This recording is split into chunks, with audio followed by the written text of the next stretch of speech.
It was a cloudy morning in the South Pacific in the year 1943 when it all began. The sound of aircraft engines ripped through the tropical sky, and the smell of jet fuel mingled with the salty ocean air. No one could have imagined that that day would mark the beginning of one of the most extraordinary stories of World War II. A story that would defy all expectations, break down cultural barriers, and prove that humanity can emerge even from history's darkest moments. But before we continue, if you're enjoying this incredible story, don't forget to subscribe to the channel and leave a comment with the time you watch this video. Now onto the story. On islands scattered across the vast Pacific, the war between the Allies and the Japanese Empire had become a brutal battle for air supremacy. Each island conquered represented a crucial step toward the heart of Japanese territory. American pilots faced daily the fearsome Zero fighters, light and agile aircraft that had dominated the skies at the beginning of the war. On the other side, Japanese pilots fought with iron determination, trained from youth to never surrender, to prefer death to the dishonor of capture. Lieutenant Saburo Sakai was one such pilot. A veteran of countless battles, he had accumulated dozens of aerial victories and was considered one of the best Zero pilots in his squadron. His sharp eyes could spot enemy aircraft from miles away, and his hands guided the aircraft with precision that bordered on the supernatural. But on that particular morning, something would go terribly wrong. During an escort mission over one of the islands of the Solomon Islands, Sakai's Zero was hit by American anti-aircraft fire. Metal fragments pierced the engine, and a thick cloud of black smoke began to pour from the fuselage. Sakai struggled with the controls, trying to keep the aircraft airborne, but the engine was rapidly losing power. He knew he had only 2 minutes, maybe 3, before the engine would fail completely. Below him, the island's dense jungle stretched like a dark green carpet, punctuated by occasional clearings and white sand beaches. His mind frantically calculated his options. He could try to return to base, but the distance was too great. He could ditch over the ocean, but the chances of rescue were slim. Or he could attempt a forced landing on the island, knowing it was under American control. The engine coughed one last time before dying completely. The sudden silence was deafening, broken only by the whistling of the wind against the canopy. Sakai chose a relatively flat clearing and prepared for landing. The Zero spiraled downward, losing altitude rapidly. The treetops seemed to reach out like giant hands. With all his skill, he leveled the aircraft at the last moment and touched down on the uneven ground. The landing gear immediately gave way, and the Zero slid through the tall grass, spinning violently before finally coming to a stop against a clump of palm trees. For a moment, everything was silent. Sakai was alive but injured. Blood dripped from a deep gash on his forehead, and his vision was blurry.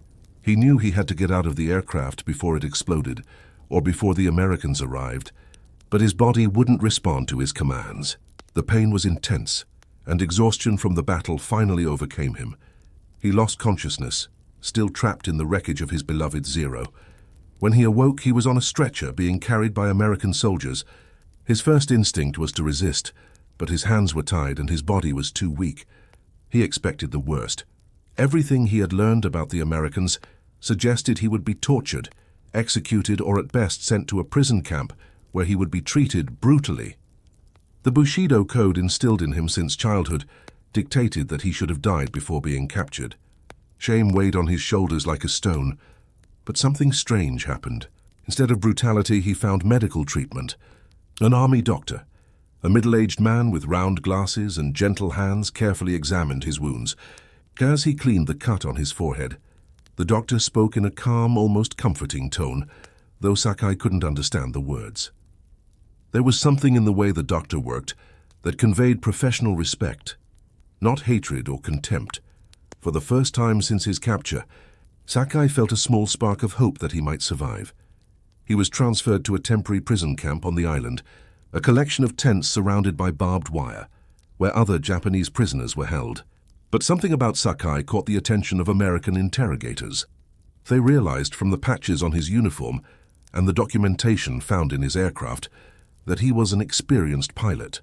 More than that, intelligence officers soon learned that Sakai had flown missions since the early days of the war, including the attack on Pearl Harbor, Captain James Harrison, an air intelligence officer with an engineering background, was assigned to interrogate Sakai. Harrison was unlike many military officers. He had studied Japanese at university, fascinated by the country's culture and history. When war broke out, his linguistic skills made him invaluable to intelligence efforts. But Harrison never lost his fundamental respect for Japanese culture, even when facing it in mortal combat. When Harrison entered the tent where Sakai was being held, he greeted the Japanese pilot in his native language. The surprise on Sakai's face was evident. For the first time in weeks, he had heard someone speak his native tongue. Harrison pulled out a chair and sat down, not as an intimidating interrogator, but as someone willing to engage in conversation. He offered Sakai a cigarette, which the Japanese pilot accepted with trembling hands. Over the next few weeks, something extraordinary began to happen. Instead of a hostile interrogation, a dialogue developed.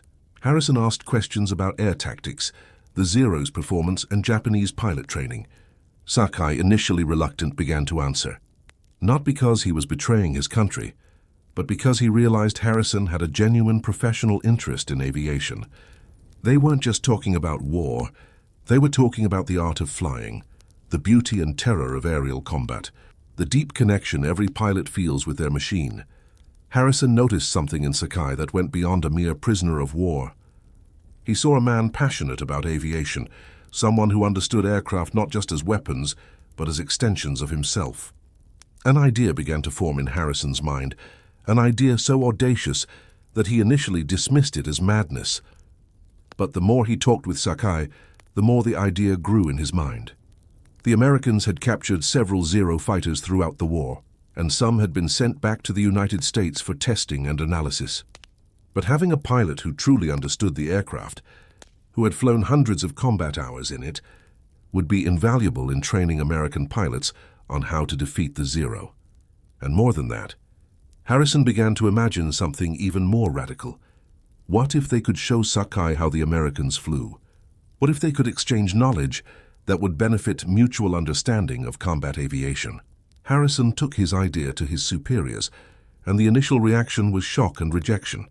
Trusting a captured enemy pilot, especially a Japanese one who had been trained never to surrender, seemed not only risky, but downright insane.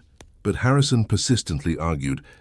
He pointed out that Sakai was cooperating, that he clearly had no intention of escaping or causing trouble, and that the intelligence they could gain was immense. Furthermore, Sakai had been wounded severely enough that his days of active combat were clearly over. After weeks of deliberation and reports up the chain of command to the Pacific Command itself, a hesitant approval was given. Sakai would be allowed to fly again, but under strict conditions. He would fly a captured Zero to demonstrate its capabilities and tactics to American pilots. In return, he would be allowed to test fly American aircraft. The idea was to create a unique training program where knowledge flowed in both directions. When Harrison informed Sakai of the opportunity, the Japanese pilot was silent for a long time. His eyes filled with tears, and his voice trembled when he finally spoke. He had thought he would never fly again, that his days in the skies had ended with the destruction of his Zero in that clearing. The opportunity to fly again, even under these extraordinary circumstances, was something he had never imagined possible. The first flight was organized with maximum security. Machine guns were removed from the captured Zero, and Sakai would be accompanied by 2 P-38 Lightning fighters throughout the flight. If he attempted any suspicious maneuver, they would be ordered to shoot him down immediately. But when Sakai climbed into the Zero's cockpit, it was like coming home. His hands found the controls familiarly. His feet touched the rudder pedals with perfect muscle memory. The engine roared to life, and for the first time in months Sakai felt whole again. He took off smoothly with the 2 P-38s flanking him closely.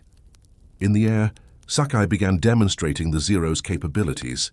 He showed how the aircraft could turn in incredibly tight circles, how it could climb quickly despite its relatively weak engine, how its lightweight allowed maneuvers that heavier American aircraft simply couldn't replicate. On the ground, dozens of American pilots watched with rapt attention, taking notes, discussing, learning. Over the next few days, Sakai led multiple demonstration sessions. He explained Japanese tactics, how they used the sun to camouflage their approaches, how they coordinated formation attacks, and how they exploited the weaknesses of American aircraft. But more than just technical demonstrations, Sakai also taught about the Japanese pilot mentality, how they were trained to fight to the death, kind of the code of honor that guided them. Harrison watched it all with growing fascination. He saw not just a transfer of military knowledge, but something deeper happening. American pilots who initially viewed Sakai with suspicion and hostility began to respect him as a professional. They listened to his combat stories, learned from his experience, and gradually began to see him not as an enemy, but as a fellow pilot who had been placed on the opposite side of a terrible conflict. Then came the moment Harrison had been planning all along. He approached Sakai one afternoon and made a proposal that left the Japanese pilots speechless. They wanted Sakai to fly an American aircraft. Not just any aircraft, but the P-51 Mustang, the U.S. Air Force's most advanced and capable fighter. It was such an extraordinary gesture of trust that Sakai initially thought he had misunderstood. The P-51 Mustang was a masterpiece of aeronautical engineering. With its license-built Merlin engine, it could fly faster, higher, and longer than any fighter the Japanese possessed. It was the aircraft sweeping the skies over Europe and beginning to appear in greater numbers in the Pacific theater. For a Japanese pilot, having the chance to fly a Mustang was like gaining access to the enemy's most closely guarded secrets. But the decision was not taken lightly. There was heated debate among the officers. Some argued that it was treasonous to give an enemy pilot access to such advanced technology. Others pointed out that Sakai would never return to combat, that the war was clearly moving toward an Allied victory, and that the educational value outweighed the risks. Harrison defended the decision passionately, arguing that it would show Sakai, and by extension the world, that Americans fought with honor and respect, even for their enemies. On the day of the flight, an even larger crowd gathered. Some came out of curiosity, wanting to see a Japanese pilot fly a Mustang. Others came out of skepticism, hoping the flight would confirm their suspicions that it was a mistake. And some came simply because they understood they were witnessing something historic, a moment when the rigid lines of war were blurred by shared humanity. Sakai approached the Mustang with visible reverence. He walked around the aircraft, admiring its sleek lines, its robust construction, the obviousness of its power. When he finally climbed into the cockpit, Harrison was there to guide him through the instruments and controls. The cockpit was different from the Zero's, more spacious, with more instruments, more complex. But Sakai was a natural pilot, and he absorbed the information quickly. The Merlin engine roared to life with a sound that was music to any pilot's ears. Sakai felt the power vibrating through the aircraft's structure. It was different from the Zero, raw, more muscular. He rolled down the runway, feeling the weight of the aircraft so different from the Zero's lightness. Then, with a smooth acceleration, he took off. For the first few minutes, Sakai flew cautiously, accustoming himself to the aircraft's characteristics. The Mustang was faster, heavier, less agile at low speeds, but incredibly stable. He accelerated, feeling the power boost the Zero could never match. He climbed rapidly, reaching altitudes where the Zero would have struggled to breathe. And then, with growing confidence, he began to test the aircraft's limits. He performed rolls, loops, and high-speed dives. He tested the controls at different power and speed settings, and gradually a profound understanding dawned on him. He understood why the Americans were winning the air war. It wasn't just technology, although that helped. It was a different philosophy of aircraft design. The Zero had been designed for maximum maneuverability and range, sacrificing protection and power. The Mustang represented a different balance, offering pilots sufficient protection, speed, and range without sacrificing too much combat capability. When Sakai landed the Mustang, he was visibly emotional. He stepped out of the cockpit and remained silent for a long moment, processing the experience. Then he turned to Harrison and, through an interpreter, shared his observations. He discussed the relative strengths and weaknesses of the two aircraft. He admitted that, in a fight between equally skilled pilots, the Mustang had significant advantages. But he also pointed out where the Zero still held advantages, especially in low-altitude turning combat. What happened next was even more extraordinary. The program expanded. Sakai flew not only the Mustang, but also other American fighters, including the P-47 Thunderbolt and the F-6F Hellcat. Each aircraft offered different lessons, and Sakai shared his insights freely. In return, American pilots were given the opportunity to fly the Zero under his guidance, learning firsthand the tactics that could save their lives in combat. But beyond the technicalities of aviation, something deeper was happening. Unlikely friendships began to form. American pilots who had lost friends to Japanese pilots found themselves sharing meals with Sakai, listening to his stories, laughing at his jokes. Sakai in turn began to see Americans not as faceless demons, as Japanese propaganda had portrayed them, but as individual men with families, dreams, and fears. Just like himself, there were tense moments, of course. Some American pilots never managed to overcome their hatred for the enemy that had killed so many of their friends. There were occasional incidents of hostility, harsh words exchanged, cold stares, and Sakai carried his own burden of guilt and shame, constantly questioning whether he was betraying his country by cooperating so completely with the enemy. Harrison recognized these struggles and worked to create an environment where honest dialogue could take place. He organized sessions where pilots from both sides could ask difficult questions. A young American pilot asked Sakai how he could have participated in the attack on Pearl Harbor, a surprise attack that killed thousands. Sakai responded with painful honesty, explaining that he was a soldier following orders, that he didn't play politics, but that he would carry the weight of those actions for the rest of his life. In turn, Sakai asked his own questions. He asked about the bombings of Japanese cities, about American tactics he considered dishonorable. The conversations were difficult, sometimes tense, but they were real. They represented a rare opportunity amid the brutality of war for both sides to see each other as human. As the months passed and the war in the Pacific intensified, the program with Sakai continued. But the reality of war was never far away. News arrived of bloody battles on Iwo Jima and Okinawa. Pilots who had trained with Sakai went off to combat and sometimes never returned. Each loss weighed heavily on him, knowing that perhaps he had trained Japanese pilots who killed these men, or that the tactics he had taught the Americans could have been used against his former comrades. And then came the news that changed everything. In August of 1945, atomic bombs were dropped on Hiroshima and Nagasaki. Japan surrendered, and the war came to an abrupt end. Sakai heard the news in stunned silence. His country, which he had sworn to defend to the death, had been defeated. The empire that had seemed invincible had fallen. And he, who should have died in combat, was alive on the other side of the world working with the enemy. The guilt and shame he had kept at bay for months now flooded him. He withdrew, refusing to eat, barely speaking.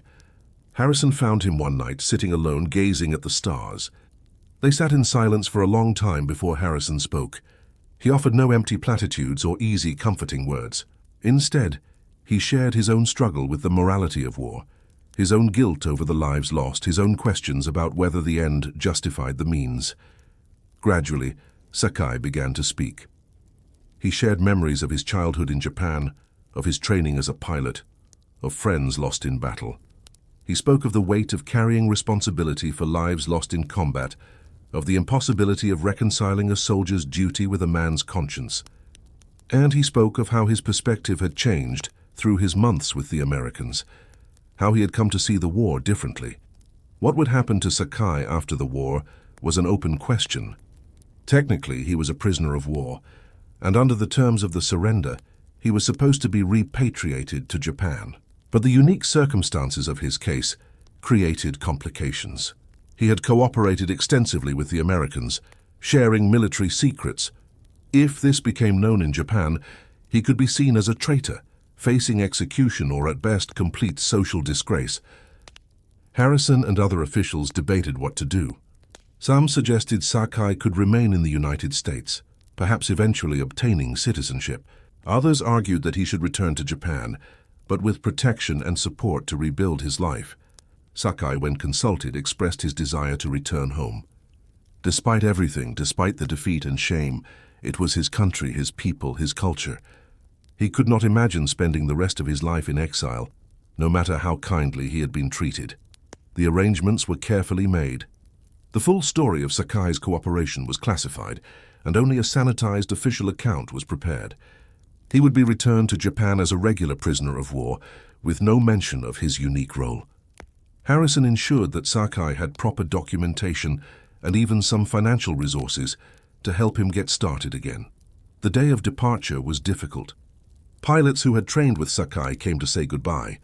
Some shook his hand formally, others embraced him like a brother. Words of gratitude and respect were exchanged. Sakai was visibly emotional, struggling to maintain his composure. Harrison was the last to say goodbye, and the two men stood for a long moment. Not as captor and prisoner, not even as former enemies, but as friends who had shared an extraordinary experience.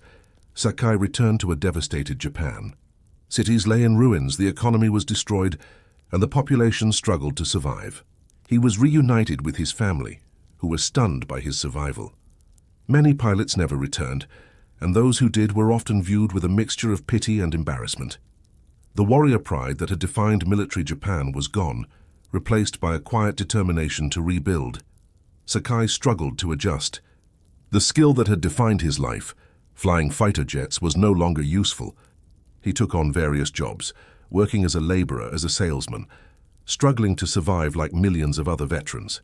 But he never forgot his experience with the Americans.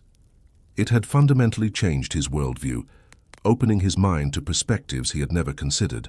In the years that followed, as Japan rebuilt, Sakai eventually found a way to share his story. He wrote memoirs, spoke at events, and became a voice for reconciliation and mutual understanding.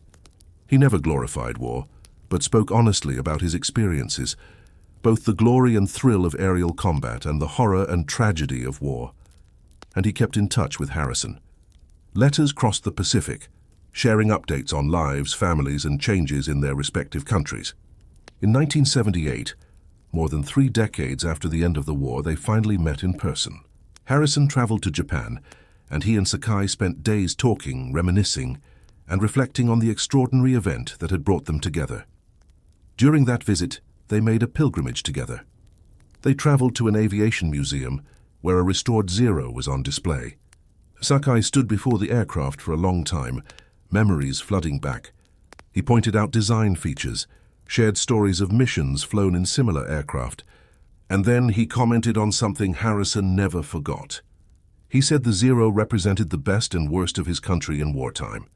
It was beautiful, elegant, capable, but also fragile, sacrificing pilot safety for the pursuit of tactical advantage.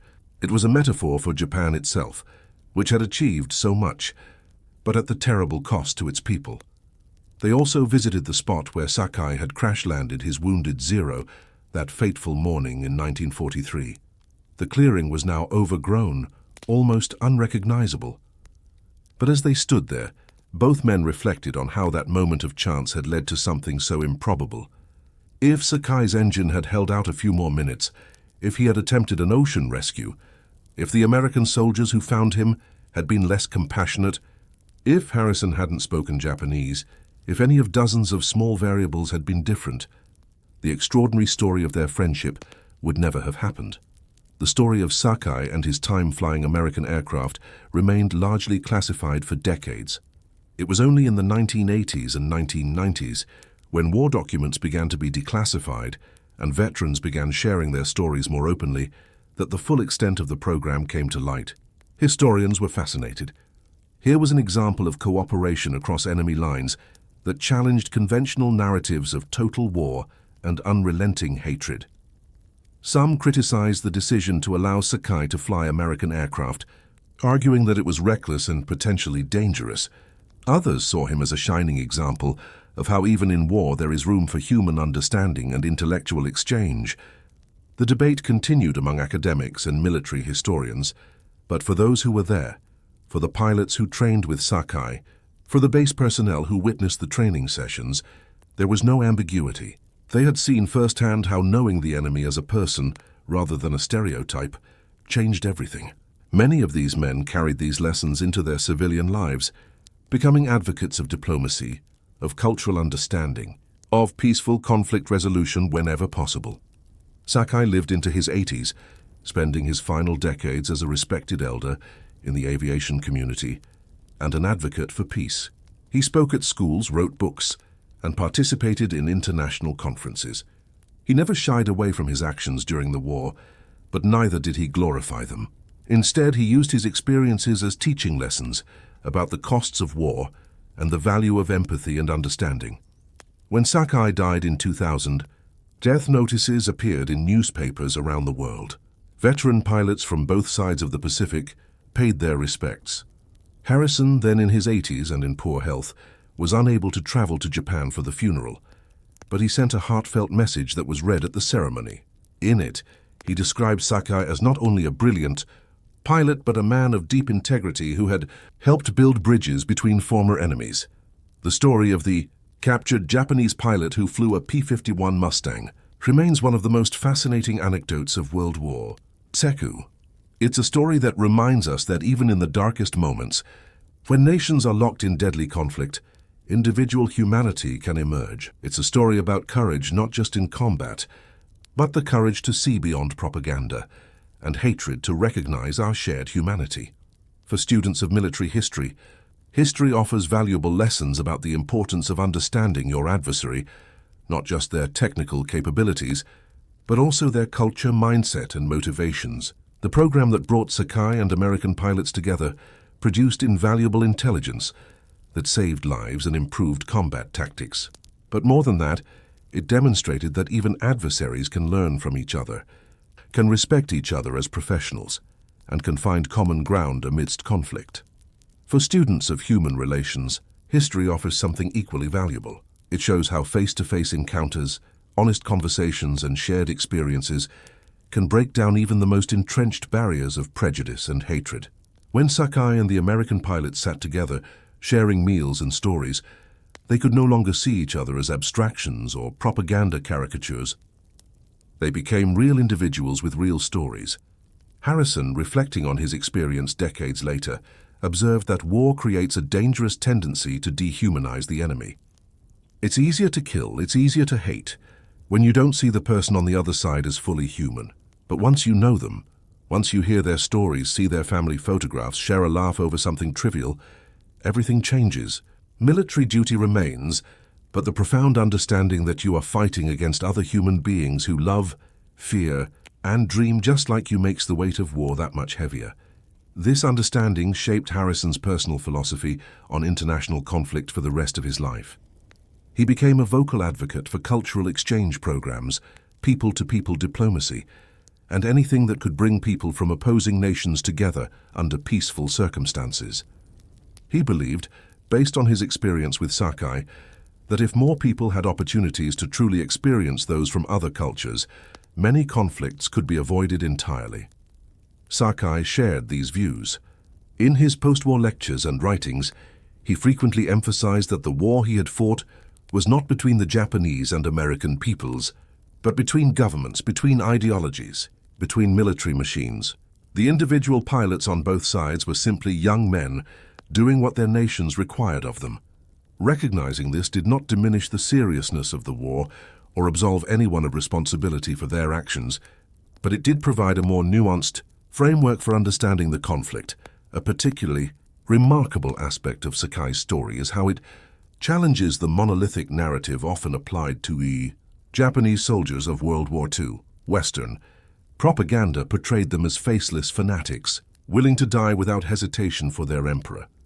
And while there was certainly some truth to the intense ideological training and Bushido code that shaped the Japanese military, the reality was more complex. Sakai, like many other Japanese soldiers, was an individual with complex thoughts, doubts, and moral dilemmas.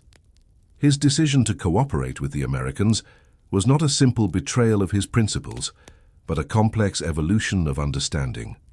Initially, he cooperated because he saw professional value in the exchange of technical aviation knowledge, but over time, his cooperation deepened as he began to question the narratives he had been taught. He began to see that the Americans were not the monsters Japanese propaganda portrayed them as, just as he was not the fanatic American propaganda portrayed the Japanese as. This complexity is crucial to understand. Sakai never denied his love for his country or his pride in having served as a pilot, but he came to believe that his country had been led into a war it could not win by leaders who prioritized national pride over the well-being of their people. His cooperation with the Americans, he eventually concluded, was not treason, but a way of honoring the true essence of what it meant to serve his people, offering knowledge that could shorten the war and thus save lives on both sides. The American pilots who interacted with Sakai also had their own journeys of understanding. Many had entered the war with a justifiable hatred of Japan after Pearl Harbor. They had lost friends and comrades to Japanese pilots. Accepting Sakai, working with him, learning from him, required them to confront their own assumptions and prejudices. It wasn't easy, and for some it never became comfortable. But for many, the experience changed them profoundly. A veteran pilot years later described his first interaction with Sakai as one of the most uncomfortable moments of his life. He had lost his best friend to a Zero pilot, and suddenly he was being asked to work with one. But over weeks of training, he began to see Sakai not as the pilot who killed his friend, but as a separate man who had experienced his own losses and traumas. This didn't erase his pain or forgive the war, but it added depth and nuance to his understanding. This ability to hold multiple truths simultaneously, to recognize both the legitimate right to grieve one's own losses and the humanity of those who caused those losses, is one of the most profound lessons of Sakai's story. It is a skill desperately needed in our world, where conflicts continue to divide peoples and nations. The ability to see the other side not as monsters, but as humans who believe they are doing the right thing, is the first step toward real resolution. The technical aspect of the story. The very fact that Sakai flew the P-51 Mustang is also symbolically powerful. The Mustang represented the pinnacle of American fighter technology, a machine that was helping to turn the tide of the war. For the Americans to entrust Sakai with this aircraft was an extraordinary act of faith. They were, in a sense, handing him the keys to their success and asking for his honest opinion. Sakai could have abused that trust. He could have tried to escape, though the chances of success were slim. He could have deliberately provided misleading information. But he did neither. He honored the trust placed in him, not because he had switched sides or stopped caring about his country, but because he recognized something greater was at stake. There was an opportunity to show that even in war, professionalism, honor, and mutual respect could exist. When Sakai sat in the cockpit of that Mustang for the first time, he must have experienced a complex mix of emotions. Admiration for the machine, no doubt, but also sadness, knowing that these were the aircraft that were destroying the skies over his homeland. Perhaps even guilt for being there, enjoying the privilege of flying while his countrymen fought and died. Yet he forged ahead, because he believed there was value in what they were doing. Sakai's technical reports on the Mustang were remarkably thorough and insightful. He not only described the aircraft's performance, but also analyzed its strategic implications. He pointed out that the Mustang's long range fundamentally changed the air power equation, allowing fighters to escort bombers deep into enemy territory. He noted that its robustness meant less experienced pilots had a better chance of survival. He identified both its strengths and weaknesses, providing the Americans with valuable insight into how their own aircraft was perceived by a seasoned adversary. In return, Sakai's evaluations of the Zero helped American pilots understand how to combat the Japanese aircraft more effectively. He explained that while the Zero was superior in low-speed turning combat, it became less maneuverable at high speeds. He taught them to use boom and zoom tactics, diving from above, making a pass, and then climbing again before the Zero could react effectively. These lessons saved countless American lives in the battles that followed. But perhaps the most valuable aspect of the program wasn't the technical specifications or combat tactics, but the mindset shift it induced. Pilots who underwent this training saw war differently. They understood they were fighting skilled and intelligent adversaries, not inferior ones. This respect made them more cautious, more strategic, and less likely to underestimate the enemy. Paradoxically, humanizing the enemy made them more effective fighters because they took the threat more seriously. As the war drew to a close, so did Sakai's program. The demand for aerial combat training diminished as Allied air supremacy became overwhelming. Sakai spent his final months as a prisoner of war working on intelligence translation and analysis projects.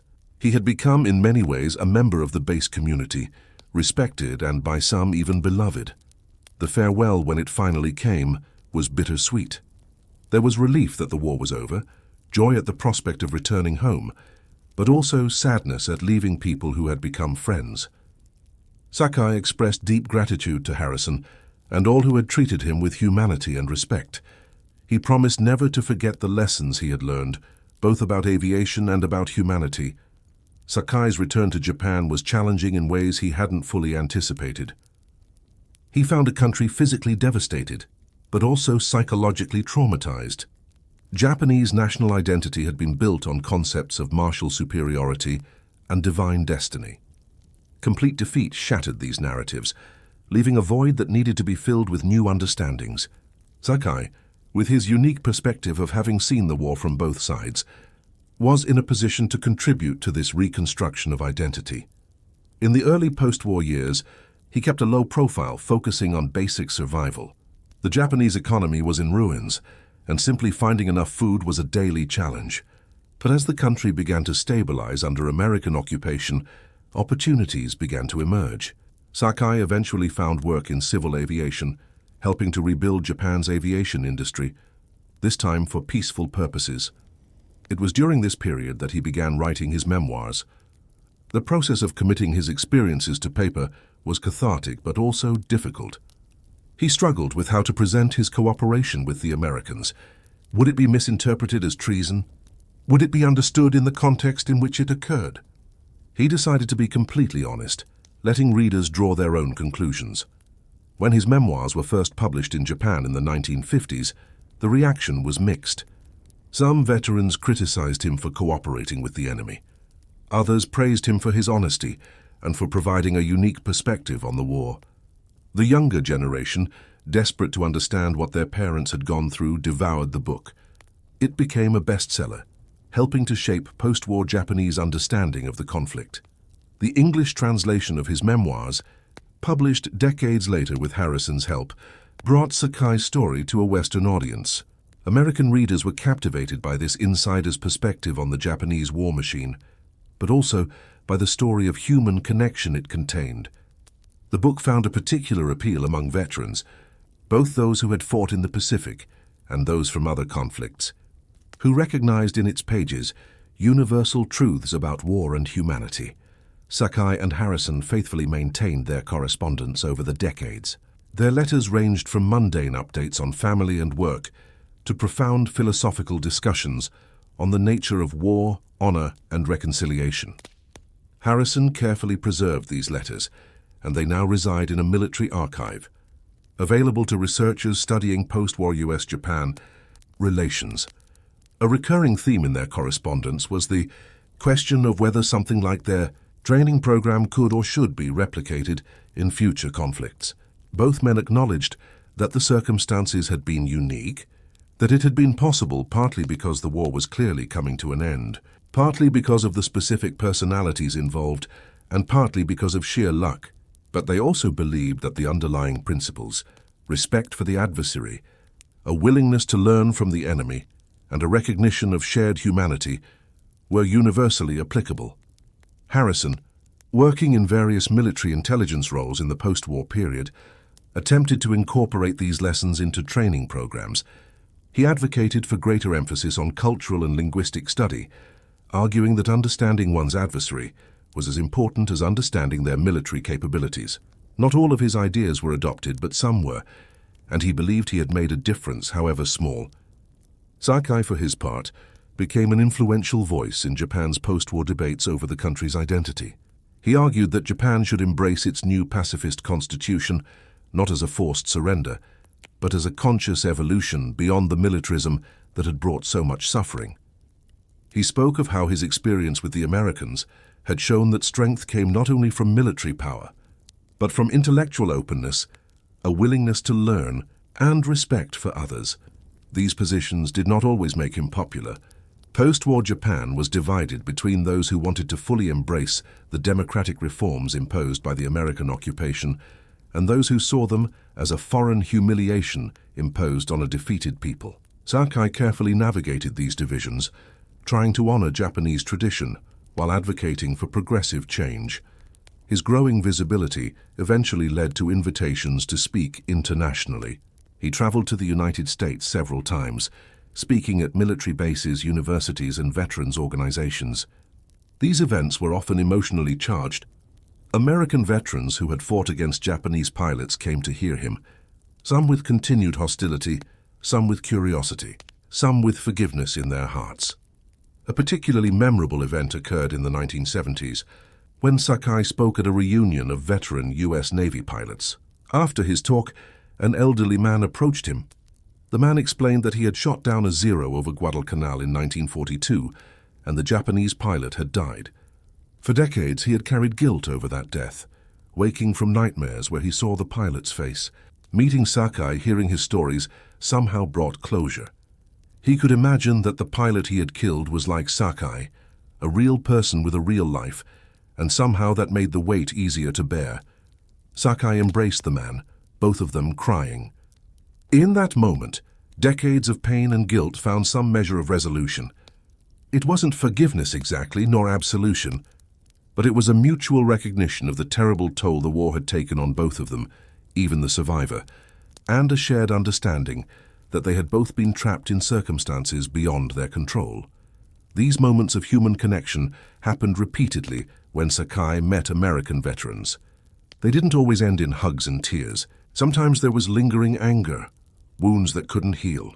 But more often than not, there was a recognition that they had shared experiences that only another combat veteran could truly understand. The line between friend and foe, so clear during the war, has become blurred by time and shared humanity. As Sakai grew older, his health began to decline. The injuries he suffered during the war, including significant damage to his eyes from canopy fragments during a battle, took their increasing toll. But his mind remained sharp, and he continued writing and speaking almost until the end. His later works were increasingly philosophical, exploring questions about the nature of human conflict, whether war could ever be completely eliminated, and how societies can learn from their historical mistakes. One theme he explored deeply was the concept of honor. The Bushido code that had shaped his military training emphasized honor above all else, even life itself. But his experience with the Americans had expanded his understanding of honor. He came to believe that true honor lay not in blindly following rigid codes, but in acting with integrity, even when it meant defying expectations. His decision to cooperate with the Americans, which would have been seen as dishonorable under traditional codes, he now saw as the most honorable thing he could have done, because it served the greater good. This reinterpretation of honor resonated with many Japanese, particularly younger generations, struggling to reconcile traditional values with modern realities. Sakai became a respected figure, not because he rejected Japanese tradition, but because he demonstrated how it could evolve and adapt without losing its core essence. Harrison, facing his own mortality as he grew older, also reflected deeply on his experience with Sakai. He wrote extensively about it in his memoirs, published posthumously by his family. He described his decision to trust Sakai with the Mustang as one of the most important moments of his life, not because it had a major impact on the war, which it ultimately did not, but because it proved to him that human connection could transcend even the most bitter conflict. He also reflected on the risks he had taken. If Sakai had betrayed that trust, if he had attempted to escape or sabotage the aircraft, Harrison's career would have ended in disgrace. He would have been rightly criticized for putting ideals above safety. But Sakai had not betrayed that trust, and this validated Harrison's belief in judging individuals by their character, not their nationality or affiliation. Harrison's memoir also explored the broader implications of his program with Sakai. He argued that militaries, even as they prepare for war, must never lose sight of the humanity of those they may face in combat. The ability to dehumanize the enemy is a necessary tool of war in a sense, facilitating the terrible acts that war demands. But it is also a dangerous skill that can extend beyond the battlefield to poison the peace that follows. The countries emerging from World War II, particularly Japan and Germany, had to go through painful processes of confronting their pasts. Japan in particular struggled with this. The dominant post-war narrative emphasized Japanese suffering, the atomic bombs, and the firebombing of cities, while downplaying the atrocities committed by Japanese forces throughout Asia. Sakai, in his writings and lectures, attempted to present a more balanced view. acknowledging Japanese suffering while not ignoring the actions that had made that suffering inevitable. This nuanced stance sometimes put him at odds with both sides of the debate. Nationalists criticized him for being too critical of Japan, while progressive critics felt he didn't go far enough in condemning Japanese militarism. But Sakai remained steadfast in his belief that truth was complex, that multiple things could be true simultaneously, and that denying any aspect of reality was dishonest and ultimately counterproductive. His friendship with Harrison served as a kind of moral anchor during these debates. When he doubted himself, when he wondered if he was betraying his country or his heritage, he thought of Harrison and the American pilots who had treated him with respect. He remembered that it was possible to honor one's country while criticizing its actions, to love one's people while acknowledging their mistakes. Similarly, Harrison often reflected on Sakai when grappling with difficult moral questions about American conduct in post-war conflicts. The Korean War, the Vietnam War, and numerous smaller interventions all raised questions about the appropriate use of military power when war was justified and how armed forces should behave in conflict. The lessons of his experience with Sakai informed his positions on these issues. Both men lived long enough to see the beginning of another remarkable chapter in US-Japanese relations. The two countries, which had fought so bitterly during World War II, became close allies in the post-war era. American military bases remained in Japan, but now as invited protectors, not occupiers. Economic ties grew deep. Cultural exchanges became common. This transformation was not smooth or complete. Resentments lingered on both sides. But the fact that such a reconciliation was possible, that former mortal enemies could become friends and allies within a single generation, seemed to validate Sakai and Harrison's core belief that shared humanity could eventually overcome even the deepest conflicts. They discussed this frequently in their letters, marveling at the changes they had witnessed in their lives. Sakai, who had bombed Pearl Harbor, now visited Hawaii as an honored guest, speaking at memorials about reconciliation. Harrison, who had interrogated Japanese prisoners, now worked on cultural exchange programs, bringing young Japanese people to the United States. Still, both were cautious about being overly optimistic. They had seen how quickly peace could turn to war, how easily understanding could give way to hostility. They believed in progress, but they also understood its fragility. Each generation would have to relearn the lessons of the previous one, would have to consciously choose understanding over prejudice, peace over conflict. When Sakai died, his funeral in Japan was attended by hundreds, including Japanese veterans, officers of the Japanese self-defense forces, and notably, several American veterans who made the long journey to pay their last respects. Harrison's message was read in both Japanese and English, drawing tears from many in attendance. In it, he described Sakai not as a war hero, but as a peacemaker, someone who had used his war experiences to promote understanding and reconciliation. Harrison's death a few years later was equally poignant. Although he had a long and distinguished career in military intelligence and diplomacy, what the family chose to highlight in their eulogy was his friendship with Sakai and his work promoting understanding between cultures. Sakai's family sent a heartfelt message, noting that Harrison had seen humanity where others saw only the enemy, and that this vision had changed not only Sakai's life, but countless others through the ripples his actions created. Today, the story of the captured Japanese pilot who flew the P-51 Mustang is told in history books, documentaries, and aviation museums. The Zero that Sakai flew in demonstrations and the Mustang type he tested are displayed in museums, sometimes side by side, representing not only two different aircraft design philosophies, but also two nations that found a path from war to peace. For aviation enthusiasts, the story is fascinating for its technical details, its insights into the comparative performance of different aircraft, and the tactics and strategies discussed. But for a wider audience, the story resonates on a deeper level.